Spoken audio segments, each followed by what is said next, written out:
The name's Bond. James Bond. No. I am your fathers, brothers, nephews. Why so serious? Cousin's former roommate. I am vengeance. I am the night. I am. Matt here on a rainy Saturday. Here with my co-host, Zack and Zack. Zack, how you doing? Doing good. It always seems to be raining whenever we do these. I know. The drive here is always fun. So this week, or later this week actually, HBO announced, they've been working on a Last of Us TV show. They're trying to get one off the ground. And they finally gave us the main two characters, the actors that are playing these characters. For the role of Joe, Pedro Pascal from The Mandalorian, and he just was in Wonder Woman. He was also in Game of Thrones at one point. Yep. And Bella Ramsey. Another Game of Thrones alumni. And she played Lady Mormont on that. Zach, what do you think about this casting? It's there. It doesn't blow me away. It's just not really doing much for me. It's kind of the thing of where when you think of because these are video game characters, and when you play the video games, these are not like an hour video game and you move on. These are like 60-hour games, and what you're doing it for. So you're really connecting with these characters and their look and their feel and how they move and everything else. So the people who are coming from that angle of it are expecting the characters to look a certain way, because it's like it would almost be saying as if when they remade Harry Potter, they gave him red hair and they took away his scar and glasses. It's like it's like the people who know the character are looking at it, they're like, why did you just do that? That makes no sense to me. So there's that, but they could, but You see, I feel like, or at least Pedro Pascal, he's the hot guy. He's the hot one right now, like in the industry. He's has this hit Mandalorian. He's in Wonder Woman. He's like the it guy. Oh, like at one point when Jennifer Lawrence was popping up and everything, when she was in the Hunger Games, and X-Men. And, that's fine, obviously, for an actor. That's great for him. He's getting a lot of work. Also, if you read, the article also said that the deal is that, once they start rolling on cameras, he has to go and shoot. So that could actually end up messing up The Mandalorian Season 3. Right, he's supposedly, he will be his first ticket will be for The Last of Us, not for The Mandalorian. So I don't know what that's going to mean for him on that show. Even though, yes, they can get any stunt double to put on the suit and just have his voice, coming through which I'm sure they do that most of the time anyway. But it still is like, what does that mean for him? Yeah. As that character. Bella Ramsey, like I said, she was in Game of Thrones. She didn't impress me on that show. She became the meme. Yeah. And that was about it. I think there are a lot of other actresses out there that would have been better. A lot of people are like, why didn't they get, like, Ellen Page? Really, they kind of made the character look a lot like her. She does, but that was a whole controversy at the time, is that, lawsuits were filed and... Right. And I look at this as, for the Tomb Raider games, Camilla Luddington, she's on Grey's Anatomy. She plays Joe. If you watch Grey's Anatomy, you know what I'm talking about. She does all the motion capture work for the video game, Tomb Raider. But they didn't cast her for the movie. They got Alicia Vikander to play the role. Even though, like I said, Camilla is an actress, works all the time. They're like, no, we want someone else. This is foreshadowing something in the future. So, like I said, I am not that impressed with this cast so far. So, I've come up with my own list of actors I think who can play Joe or Ellie. Joel. We'll start with Joel. Oh, Joel. See, that's how much I play the video game. Yeah. And we're going to run down through our list. We're going to start with Joel. And then we're going to go to Ellie. So, Zach, do you want to start us off? Yeah, sure. My first pick of who I think could really do for Joel is actually going to be Luke Evans. I think he can. When I saw him, and when I look at Luke Evans, I can clearly see Joel. Give him the longer hair, throw on the collared shirt, and all that stuff. Flannel. Word left my mind for a second. But, I can truly see him as the character. He has the voice for it. He has, the presence of there. He has the more kind of similar to Pedro Pascal in the fact of like that old, like he physically looks like a middle-aged man when you give him a beard and you give him a certain hairstyle and all that stuff. He can look like younger 30s, but then like when you give it, because the character is 40s, mid late 40s is kind of the look of what they are looking for. He can do that, but then also be, he's still young enough where he can do everything. All right. So that's my first choice. Yeah, it was a good choice. My first pick, Hugh Jackman. Mm-hmm. Some might say that's obvious, but if you see movies like Prisoners, he definitely can have that, the beard and the gruff attitude and the demeanor. And obviously, if you saw Logan, when he's actually with a child roaming through the post-apocalyptic world, you already get that little Last of Us vibe. So we kind of already see it almost like an audition for the role. Mm-hmm. And I think, I really do actually think that feel is the reason why Pedro Pascal got the job, because the most recent, adult-child relationship property that was out is The Mandalorian. He was the dude. Yeah. And especially now that, at least for now that we know of, we never know in the Marvel Universe, Hugh Jackman doesn't have anything big going on right now. Mm-hmm. And I thought this would have been a new project that probably, if it's a hit, it's going to lead to more seasons overall and a new direction for him. Yeah, HBO is really looking for the next big thing to kind of come along. They need another Game of Thrones. Right. And right now they don't have it. Mm-hmm. I mean, Chernobyl was good, but it's a one and done. Yeah. All right, so who's your next pick? All right, my next pick is the foreshadow one. I think the guy who already plays him, Troy Baker. Now, Troy Baker is mainly, voice actor. He's done stuff for Guardians of the Galaxy TV series. One of the more recent ones, the Batman versus the Teenage Mutant Ninja Turtles. He was the voice of Batman there. And he's also done the Joker. So, he has range for his voice. He played Joel in The Last of Us, both the first and second games. And he did the motion capture for this stuff as well. So just like how you were saying earlier, it's like he's basically already doing it. So sure, he doesn't necessarily have the look. He's a lot skinnier. Mm-hmm. He does not have the look of the character that he actually plays. Mm-hmm.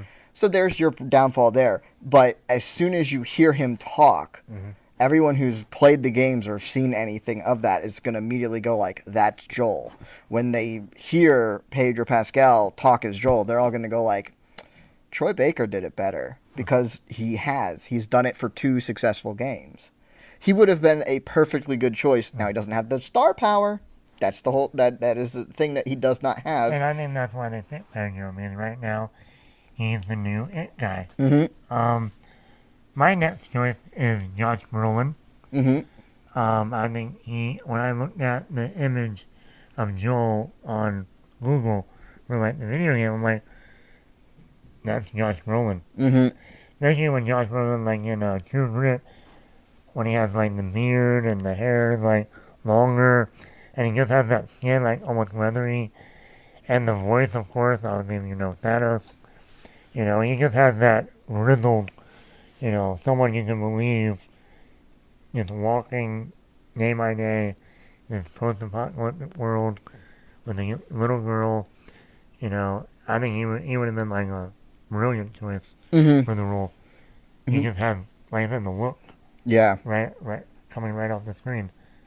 So that's my second choice. Yep. My third choice is Sam Worthington.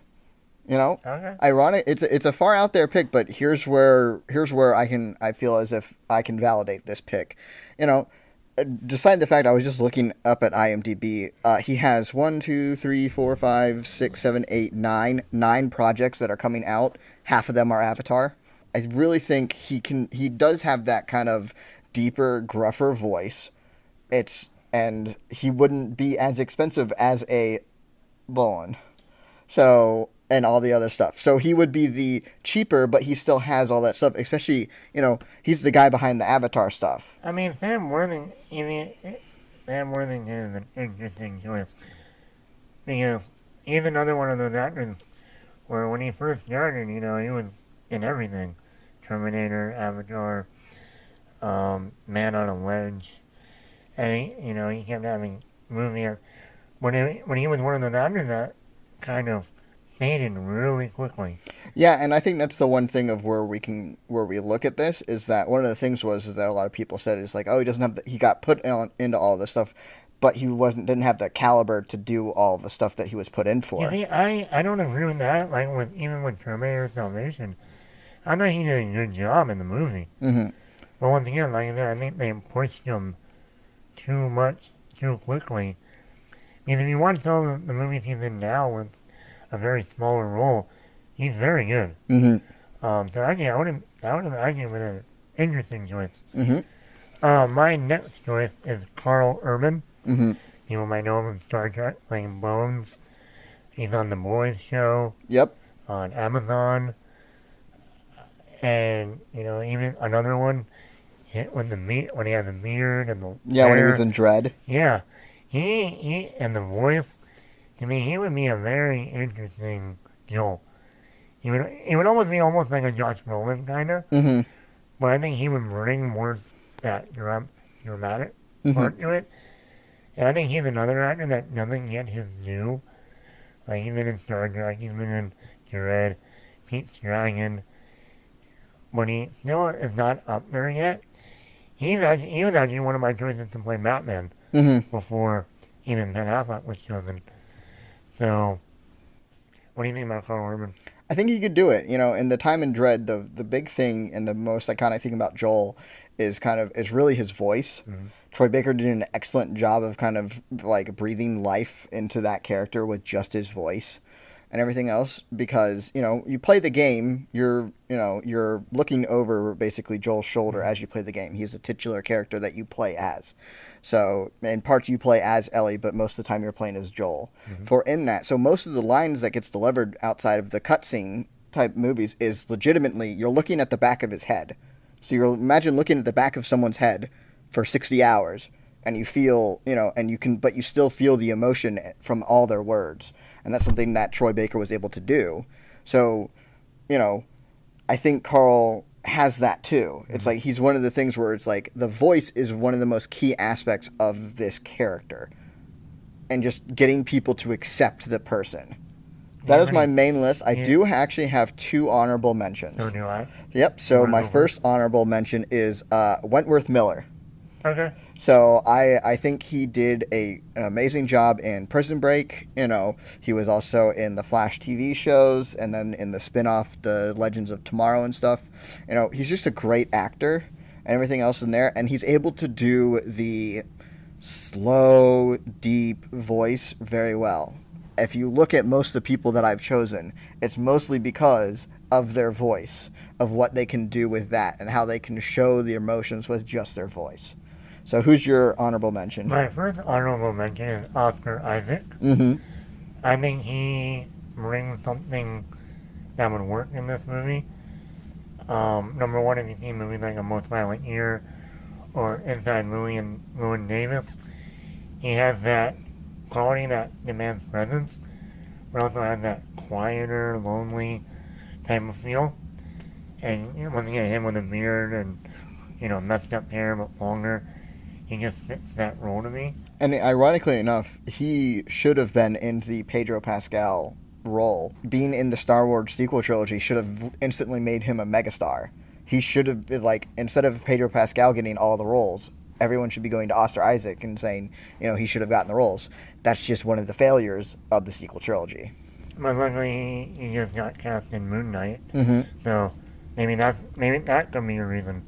Yeah. I mean, they might have went to him today, but then he was like, "Sorry, I got this other Marvel deal going on right now." Yeah. So, you have another one? Yeah, my last one is the far out, like out in the outfield pick of just going like, so really, you just picked that one?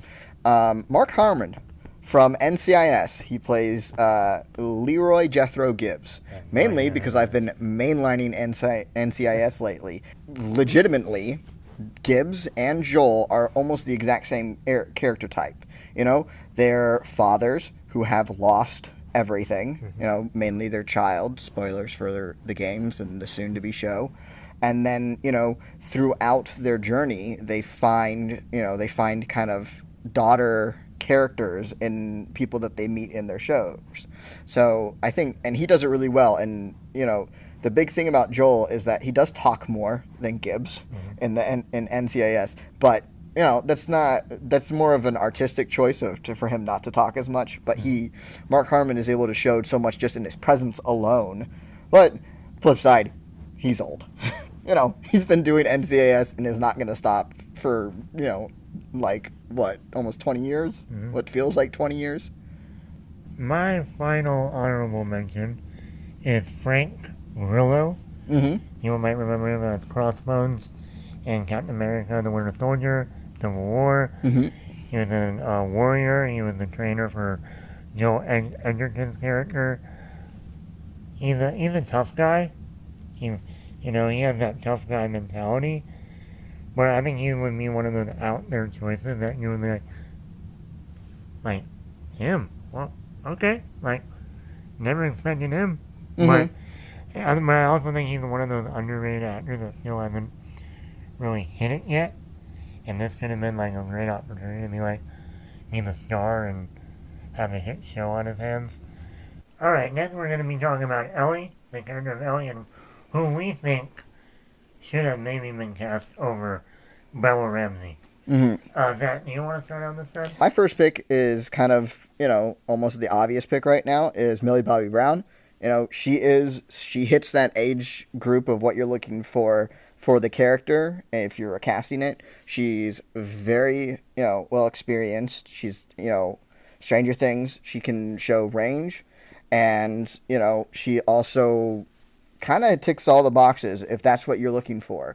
So depends on kind of their incarnation for it, of how they want to portray the character.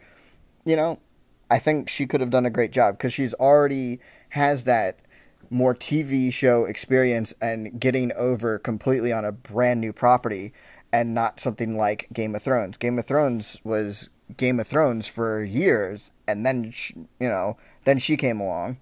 But for this, Stranger Things started, and Millie just said like, you know, I'm here and I'm good.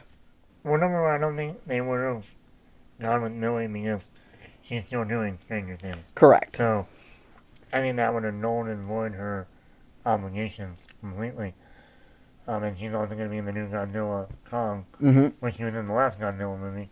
So, and I mean, I'm still, outside of Stranger Things, I really haven't been impressed with her as much. My first choice is Thomasin McKenzie. She was in Jojo Rabbit.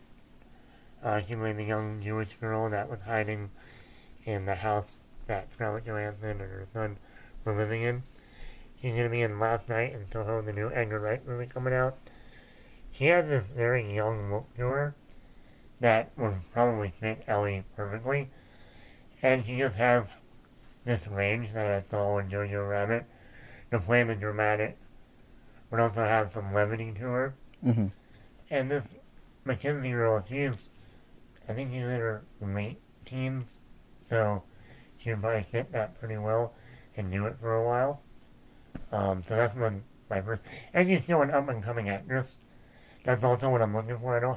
I don't always want to go with unlike the Joel character, where I did go more with the bigger actors. With this, I'd rather go with someone not so well known to get their careers moving forward more. What's your second choice?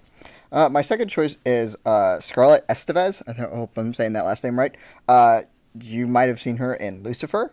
for how that was going. And then the reason why she wouldn't be a part of this is because she's actually is in the Ultraviolet and Blue Demon TV series that's coming out. It's in post-production right now. The main key thing for Ellie and the way that, what I'm looking for if I was casting for the character is I need that whole youthful exuberance, naivete, and all that kind of look. And the older that you get into the actors who are playing it, the harder it comes for them to actually portray that and make it sound like really convincing and what it is. So that's why, these are video game characters. You can do the voice and show that stuff, but the emoting of the actual face is really where Ellie shines. Because in the game, you're playing as Joel, you're looking at Ellie. So, you're hearing her, which is just as much, but also it's the emotive face of Ellie that really was the strength of that character, because unlike Joel, where you're staring at the back of his head, you're physically trying to look at Ellie most of the time. So it's like you really need that the look of Ellie is almost more important, as just like for me, for Joel, the voice of Joel is more important. All right, my next choice is Mackenzie Foy. Some people might recognize her from Interstellar. She played the young Murph in the first half of the movie. To me, she almost stole that movie from Matthew McConaughey. And she's recently in the Black Beauty remake on Disney+. She once again has this young look to her. I mean, she's young, but she really has that, someone you can see play the role for a while and not have to worry about her aging out of it. And even if you look at the character of Ellie in the game and look at Mackenzie, she definitely has a kind of a striking, almost resemblance to her. And Mackenzie has shown she can do a lot of dramatic roles very well, and then some levity to her, like in Black Beauty, and she was in the Nutcracker in the Four Realms movie. But she still hasn't had that big, breakthrough. My third pick is Isabella Moner. She was in a Sicario sequel with Josh Brolin and Benicio del Toro. She was in the last Transformers movie. She has shown she can do dramatic too, and she's still young, really young, not like a teenager young, and she still has that young face. She tried out for the Suicide Squad movie. She didn't get the role in that. So she is trying to get a bigger budget project. And I think this would have been a good opportunity for her to sink her teeth into. My other honorable mention is Caitlin Deaver. Actually, when they first announced this project on Collider, one of the people who run Collider.com interviewed her, and they even asked her, "Are you looking to play Ellie?" And she was like, "I don't know, I can't say anything."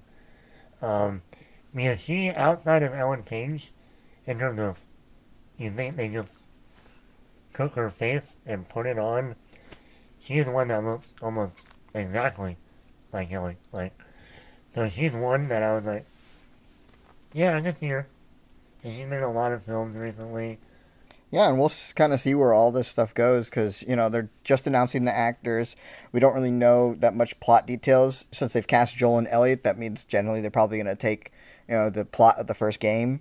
So that kind of then turns on as okay, so for season, if you do all of the first game as the first season, are you doing the second game as the second season? Because right now there's only 2 games. The second game just came out last year. There's a lot of people who are excited about them just saying, okay, do the first game for season 1 and then go on your own path, because there's, The Last of Us 2 is, got divisive. It's controversial. People love it or they hate it. And there's this big divide in what it is.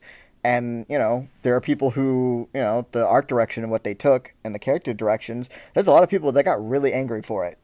And, there's a lot of people that started playing the game and then just quit because the character direction that they took was just not what they had, wanted in the characters. Well, so seeing what could happen next. If you go by HBO with their shows, typically they run about 8 episodes a season.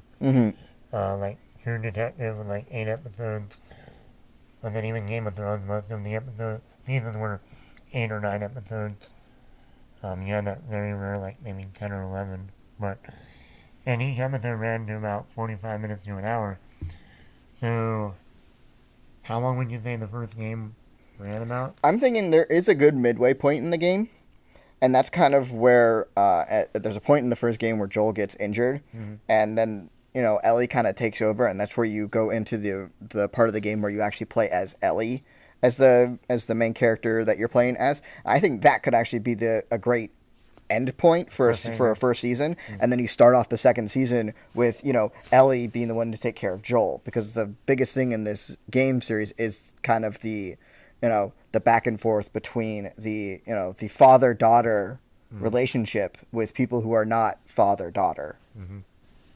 Yeah, I mean, I'm sure that would be a great way to end the season, and then I think season 2 going to kind of a different point of view. And that will kind of mix things up a little bit. So we'll see what happens. Obviously, they still got to cast some more people and then start shooting at some point.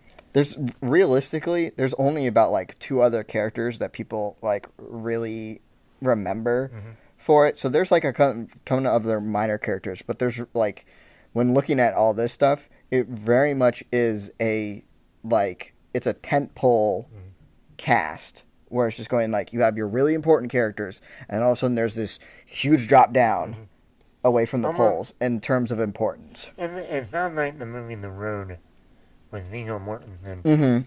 Post-apocalyptic, just him. Oh, he would actually be a great Joel. With him and his son, and it's just 2 of them, like 90% of the movie.